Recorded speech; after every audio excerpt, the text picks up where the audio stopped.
Rosa stood surveying the slope surrounding Jewel Lake early in the morning. Spring was in full swing. The ice over the water had finally broken up, and the world had turned green once more. There was a joyful spirit in the air, with insects emerging from their slumbers and large numbers of birds milling about, celebrating the return of warmer days. But not everyone was happy. "Albert's normally back with us by now," said Nan, joining her. "Maybe he's found somewhere new to spend summer," said Rosa. "What? That daft old moose?" scoffed Nan. "He knows the best apples grow around here. No, he should definitely be back by now, but I can't see him anywhere." Rosa turned to her grandma and realized there was something different about her. "You'll never see him if you don't have your glasses on," she said. Nan patted her face. "Well, blow my trumpet," she said, laughing. She tucked her hand in her pocket, found her glasses, and slotted them onto her nose. "I'd forget my head if it wasn't screwed on. I thought the mist out here was because it was early."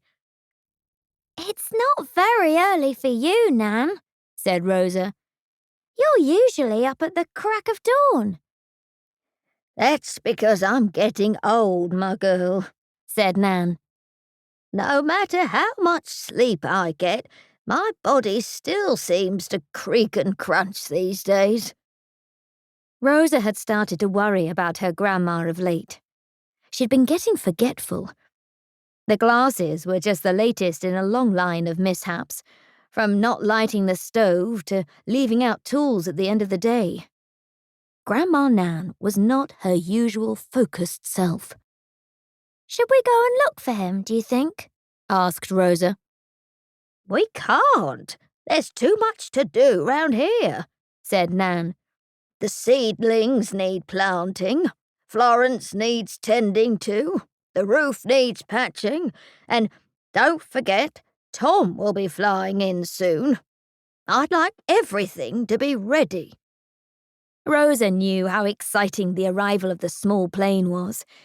Each season, Tom would bring tins and jars of food, a few treats, and any tools and supplies needed to fix the cabin and their belongings. After a long winter surviving on beans and soups, the thought of fresh food was enough to excite even the hardiest of souls. Rosa had a brainwave. "I suppose I could do all those jobs," she said cautiously. "By yourself?" asked Nan. "While I go off to find Albert?" "If you think I'm up to it," said Rosa. Nan smiled at her granddaughter and patted her on the shoulder. She had taught her well. "I know you are," she said. "I'll pack a bag and set off right away. I shall be 4, maybe 5 days, no more.